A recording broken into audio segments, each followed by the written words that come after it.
If you've taught music for any amount of time, you know that teaching young kids rhythm can be a little bit difficult sometimes. While a lot of them are able to mimic even somewhat complicated rhythm patterns, they don't necessarily understand how the counts correlate to each other, why it makes sense. And so I like to make sure that they actually understand how a dotted quarter note is a quarter note plus an eighth note, how a half note equals 4 eighth notes, how a dotted half note is 3 quarter notes, and the best way to make them actually see it is to use a manipulative. My favorite manipulative to use is Legos, which is very useful. We have lots and lots of them, and kids love playing with Legos. Especially for younger students, this is a great off-the-bench activity. We can play for a couple of minutes perhaps, and then we can go sit on the floor and build Lego rhythm patterns, and they can actually see visually what is going on. This is the setup right here. I'll have my board prepared with my bar lines, dividing it into 4 measures, which is a nice square set of measures to use. With my youngest ones, we're starting with basically quarter notes, which have 1 nub, half notes, which have 2. We'll probably use dotted half notes, which have 3, and then your whole notes, which have 4. And I'll tell them we just need to fill each of these measures with 4 beats, which are easy to see. We just need 4 nubs in any combination in each of these measures. They love quarter notes. They're always going to start with quarter notes. So we'll fill up the first measure with 4 quarter notes. And then I'll tell them that we probably need to use other notes in the other measure to exercise. They'll go 1 step up, reach for the half notes.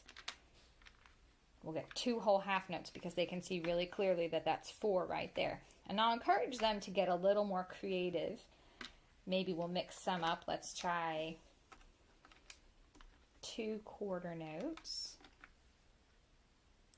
and a half note. And even at this point, the youngest ones, I can say, okay, you have 2. How many more do you need to make that 4? And they'll get real excited because they're doing really well in math class at school, and they'll say, I need 2 more, and they'll reach for that half note. It's adorable. And then I'll let them finish it up with a whole note. Once we have every measure filled up with 4 beats, 4 very clearly visible beats, we can count it. 1, 2, 3, 4. 1, 2, 3, 4. 1, 2, 3, 4. 1, 2, 3, 4. And it's very important that they, on these longer notes, they touch and slide rather than tapping the individual bumps. I want them to feel that that's 1 note that gets 2 beats in it rather than 2 separate beats. Now, as they get a little bit older, this will change some because these will be eighth notes. And then these will be quarter notes. There's my dotted quarter note and a half note. This can be a dotted half note. Let's see if I can hold on to all these.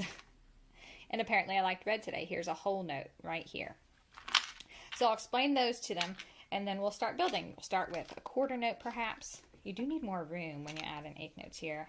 We'll kind of snug things up to each other.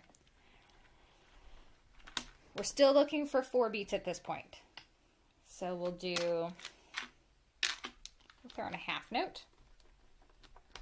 We have 1 and 2 and 3 and 4 and.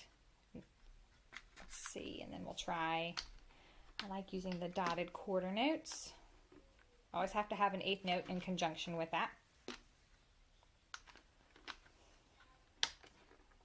This measure we have 1 and 2 and 3 and 4 and. I'll get crazy and bring out the dotted half note. Some eighths. 1 and 2 and 3 and 4 and I'll always let them finish with a whole note. 1 and 2 and 3 and 4 and.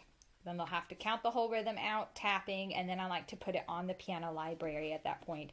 And they can either plunk it out on a single note, or if they're feeling confident, they can just put their hands in a 5-finger position and play any random assortment of notes according to the rhythm there. It's fairly easy for them to do. So that's how I like to use Legos to teach my younger students and also some of my more middle-aged students who might be struggling with rhythm still, to actually understand how the different notes sort of correlate to each other and how rhythm really works, and to help make counting make more sense. Once they see this, writing a count in the music every now and then is much more helpful, and it seems that they actually do absorb it better rather than just parroting or mimicking and hoping they sort of land on it. So I hope you enjoyed. Thanks for watching.